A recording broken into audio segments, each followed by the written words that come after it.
Hello everyone and welcome to a new video on my YouTube channel, Anton GF. My name is Anton Garcia Fernandez, and on this occasion I'm coming to you from the small town of Pittsburgh in North Carolina in the United States of America. I have come here with my wife and my daughter to spend part of the Christmas holidays with my in-laws here, and in fact I am sitting in my father-in-law's office as I am recording this video today. And the video is going to be an English language version of a video that I've already recorded in Spanish and published on the channel just a couple of days ago. So this is a video where I'm going to be talking about Elvis Presley's Christmas recordings, which you can find on many different issues and reissues. For example, in this one right here that I have in my hand, Elvis Christmas. But originally, these recordings were issued on two separate albums, which we can actually see here inside this CD. One from 1957, Elvis's Christmas Album, right here, and another one from 1971, 14 years later, Elvis Sings The Wonderful World of Christmas. Both of them released on RCA Records, and as I have said, reissued several times. This is a good way to own these two albums. You can, of course, find them separately as well, but this CD includes both albums on just one disc. So Elvis's recording career began in 1954 in Memphis, Tennessee at the well-known Sun Records Studios, with some legendary sessions that produced songs like That's All Right Mama, Blue Moon of Kentucky, Good Rocking Tonight, I Forgot to Remember to Forget, and so many others that have been issued and reissued also several times. Those were sessions produced by the legendary producer Sam Phillips, who discovered many singing sensations around the mid-1950s, not just Elvis Presley, but also Jerry Lee Lewis and Carl Perkins and Charlie Rich and Johnny Cash. He also recorded some of the great blues masters like Howlin' Wolf and James Cotton and several others. As good as the Sun Records recordings are, and in fact, they are among my favorite Elvis recordings that he ever made. His career changed a great deal and came to national prominence from just regional fame in 1956 when Colonel Tom Parker engineered Elvis's move from Sun Records to RCA Records. And this is 1956. This is when Elvis starts recording great songs and huge hits like Heartbreak Hotel and Don't Be Cruel and All Shook Up and all of the others. It also coincides with the explosion of rock and roll in the United States and also all around the world, with Elvis as one of the most recognizable figures in these early years of this new music that he has since become associated with, and one of the most important performers, singers, artists within rock and roll music. But by 1957, Elvis had recorded two albums for RCA, one of them called Elvis Presley and the other one simply Elvis. They didn't think too much about those titles back then. But by the time of Elvis's third album, the idea was to record a Christmas-themed album, and Elvis was not too keen on this. Elvis liked Christmas music, of course. He particularly enjoyed the recordings of Bing Crosby, I'll Be Home for Christmas, of course, White Christmas, and several others. He enjoyed Nat King Cole's version of Mel Torme's The Christmas Song. In fact, he had Bing Crosby and Nat King Cole records in his own personal record collection, played them quite often around December, but he wasn't very keen on recording his own Christmas album. Of course, he enjoyed gospel, and gospel music played an important part in his own singing style and in his own musical learning from really early on. He had already recorded an EP for gospel songs, among them some by the great songwriter Thomas A. Dorsey. which had been issued under the title Peace in the Valley. It also included other songs like It Is No Secret, What God Can Do, and Take My Hand, Precious Lord. So religious music was an important part of Elvis's own style and Elvis's own musical tastes. He did agree to record this Christmas album, though, in 1957, provided that the album included already those 4 songs that had been issued on the Peace in the Valley EP. And the album eventually would include both secular and religious Christmas songs. In fact, one side of the record contained the religious numbers, and the other side included traditional Christmas carols and some secular Christmas songs. If we look at the songs that make up this album, we can see that there are at least 3 songs directly associated with Bing Crosby, who was the initiator of this Christmas market within the record business in the 1930s and 1940s, with great recordings such as Adeste Fidelis in the original Latin and also in English, Silent Night in the 1930s, and of course his big 1942 classic written by Irving Berlin, White Christmas, for the movie Holiday Inn. Well, there are 3 songs here on this first Elvis Christmas album associated with Bing Crosby. I'm talking, of course, about White Christmas, and also Elvis's version of Silent Night, which is incredibly beautiful, and I'll Be Home for Christmas, which was one of Elvis's favorite Christmas songs. There are also 2 songs that were written specifically for Elvis's Christmas album. One of them is Santa, Bring My Baby Back to Me, which is a song that not too many artists covered after Elvis cut it for this 1957 Christmas album.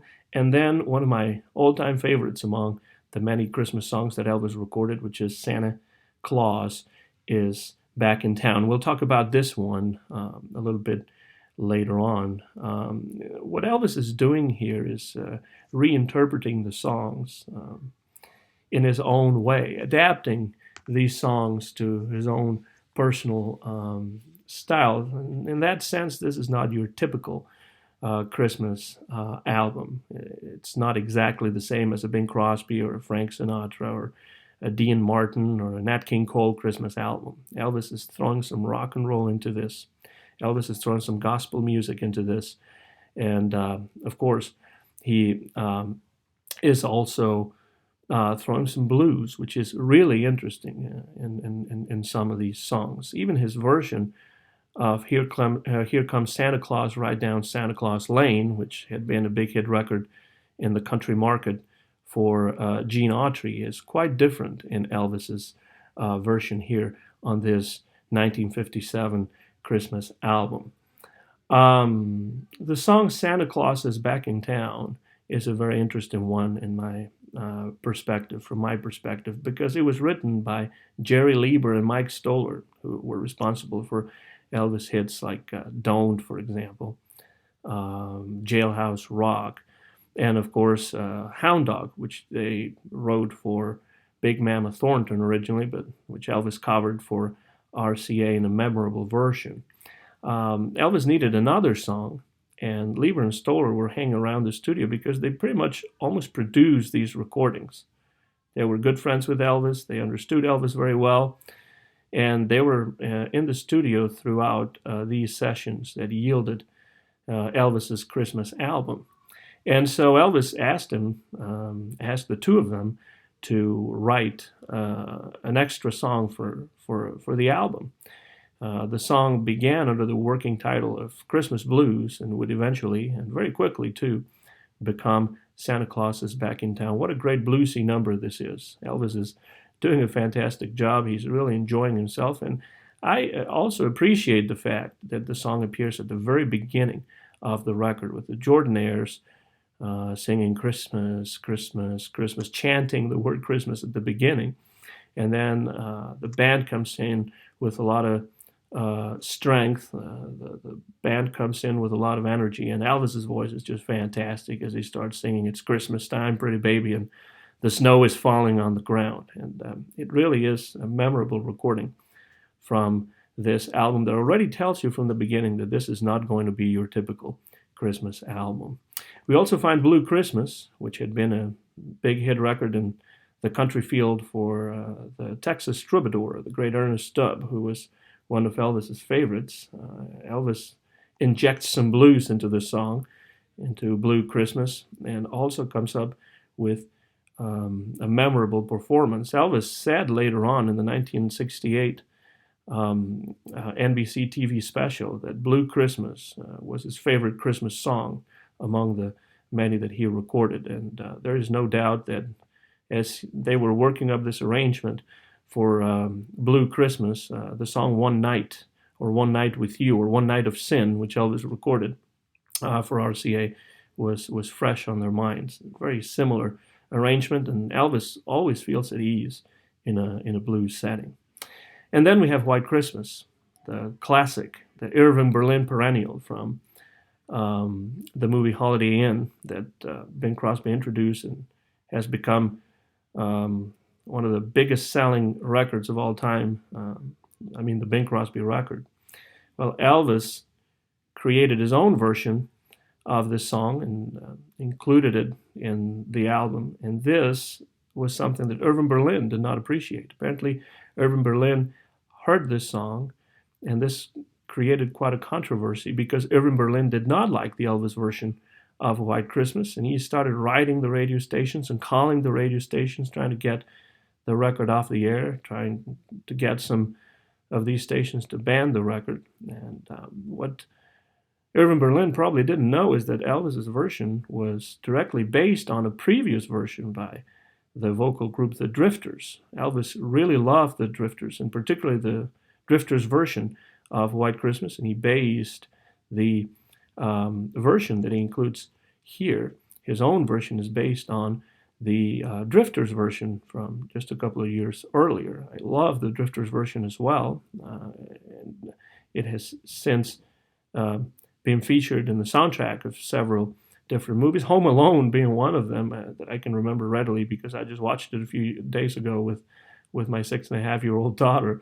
But in any case, it doesn't sound exactly like the Bing Crosby version of it. And Irving Berlin probably had never heard the Drifters version of White Christmas because it is a version that was mostly played on black radio, on rhythm and blues radio, on African American stations. And so I don't think Irving Berlin listened to those. But Elvis did and was well aware of the Drifters version of White Christmas. The instrumentation is simple on these sessions, and of course, it includes Elvis's regular backing band from this period, from the 1950s, with Scotty Moore on guitar, Bill Black on bass, DJ Fontana on drums. The Jordanaires are on hand, and they all do a fantastic job backing Elvis on this Elvis Christmas album from 1957. It's quite interesting to note that this record, Elvis's Christmas album, is a very varied Christmas record, very different from what was usually produced in the 1940s and in the 1950s. So Elvis, in a way, is innovating here, and the sound does not necessarily resemble that of earlier Christmas records from the 30s and 40s, or even contemporary records, but it still doesn't deviate completely from that sound. So Elvis was injecting a little bit of his own musical personality into these songs, but also singing them with reverence. When he sings "O Little Town of Bethlehem," he takes it almost like a gospel song, with the reverence due a gospel song. So it is a real interesting album also in that it includes some of those gospel songs that he had recorded previously, and I think they add a very interesting touch of Elvis's own personal musical preferences into the album, which is fantastic. I absolutely love it and recommend it to everybody. 1957's Elvis's Christmas Album. Interesting to note also that Elvis did not record many Christmas songs during the 1960s. The 60s were years when Elvis was making a lot of different movies, creating soundtracks whose musical quality was sometimes dubious. There are some great songs, though, among those soundtracks. He also recorded some sessions that were not for soundtracks, most of them in Nashville. And one of those he recorded in 1966, a song called If Every Day Was Like Christmas, which had been written by Red West, one of his best friends and a man who was also his bodyguard. It's a nice ballad, and it's a song that's not really well known. It was not included on any of Elvis's Christmas albums, as far as I know, and it's the sole recording that is Christmas themed from the 1960s, other than his live version of Blue Christmas for the 1968 NBC TV special, which is really a fantastic reading of Blue Christmas, the song that we alluded to just a few minutes earlier on this video.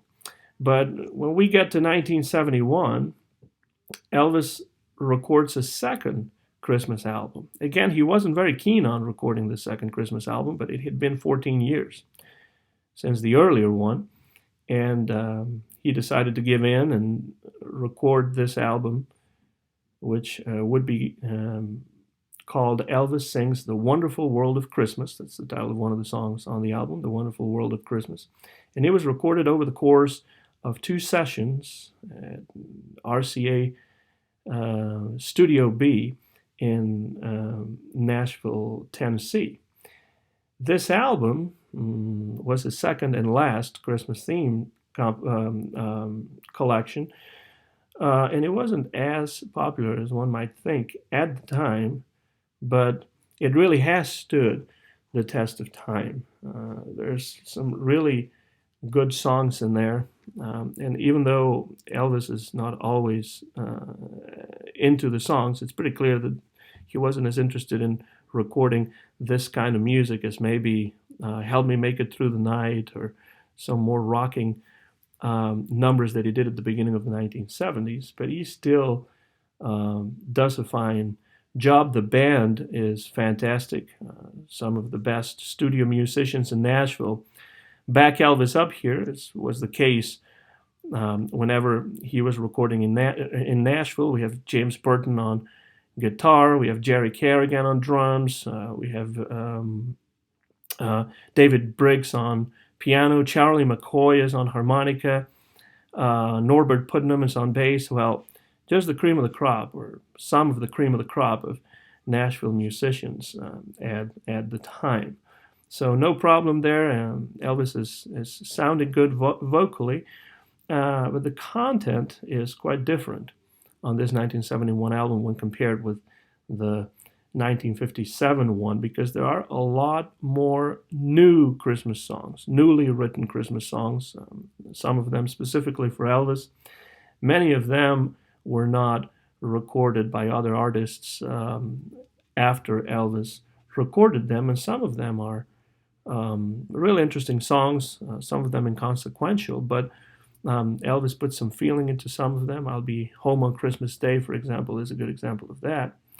Kind of a bluesy number that Elvis starts to get into little by little, and it's a very enjoyable recording.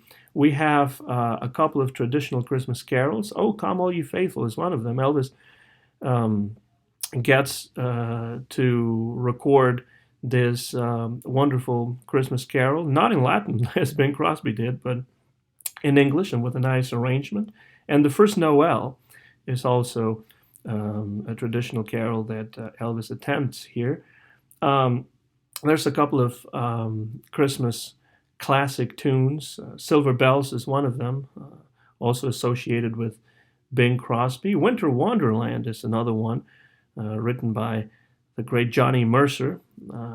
Elvis apparently did not love this song, and he doesn't seem to get as much into it as he gets into some of the other ones, but he still does a fine version of it when you consider that he ends up with a rocking coda there that is very much unlike Johnny Mercer in a way. But it works. For some reason, it works on his version of Winter Wonderland, which, I don't agree with Elvis on this. This has been one of my all-time favorite secular Christmas songs. And, of course, the Savannah, Georgia-born Johnny Mercer. I've always had a deep reverence for him. I love his lyrics, and I've always thought, one of the greatest poets that the United States gave the world in the 20th century, even though he has not been recognized as such, but there's something to be said for that. And then the high point, the main highlight of this album, is a song called Merry Christmas, Baby. Elvis's own version of a classic rhythm and blues song by the one and only Charles Brown. Elvis knew the music of Charles Brown. He'd been around this song for a very long time. He really enjoyed listening to it, and he knew it, and we are really happy, I think. We're very lucky that he attempted this song at some point during these sessions. As I say, this is the highlight of this album, for sure. There's no doubt about it. This is a song I could be listening to over and over and over and over again. Elvis is relaxed. He's having a good time. He's improvising. He's interacting with the band. He's egging them on, telling James Burton to try something different, telling Norbert Putnam to not fall asleep, to wake up on the bass, keeping everyone's interest, and just delivering a fantastic vocal. And the interesting thing is, it really is an improvised version of this tune, because what we hear on the record is just a small part of a longer jam session with Elvis and the band in the studio. Elvis just instructs the band to start playing, and he'll come in at some point, and he does, and wow, what a great song they record together. It's also wonderful to get to listen to the whole jam session to see how the song evolves, basically from just a basic rhythm track into just the band giving it their all. It's just a lovely recording, and Elvis is always relaxed when he sings the blues, and really the blues is tailor-made for Elvis. And so many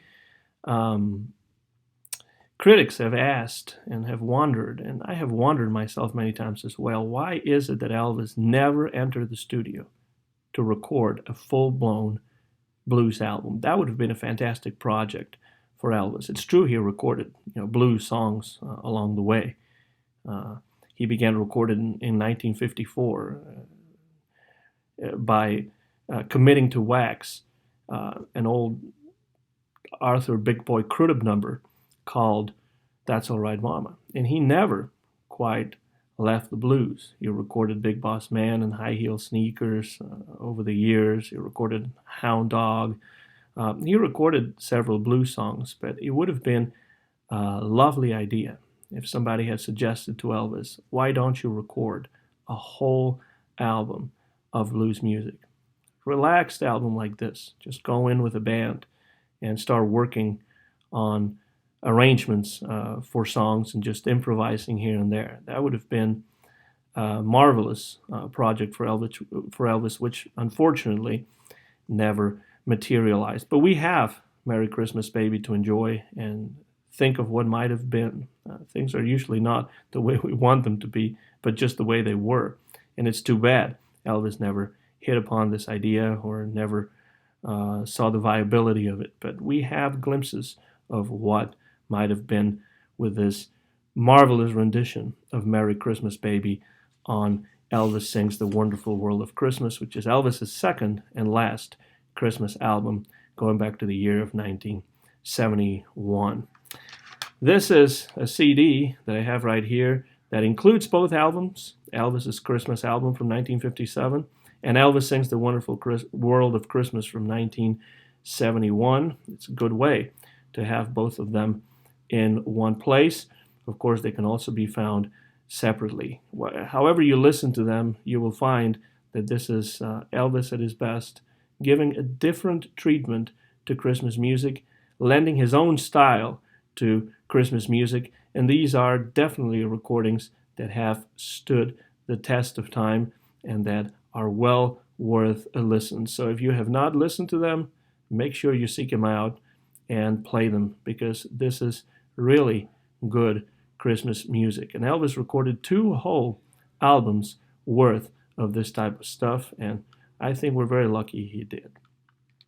I hope that you've enjoyed the video. My name is Anton Garcia Fernandez, and mine is the copyright of this video, which was recorded in Pittsboro, North Carolina, in the United States of America in December of the year 2019. Thank you very much for listening, and happy holidays, everybody. See you around on my YouTube channel, Anton GF. So long, everybody.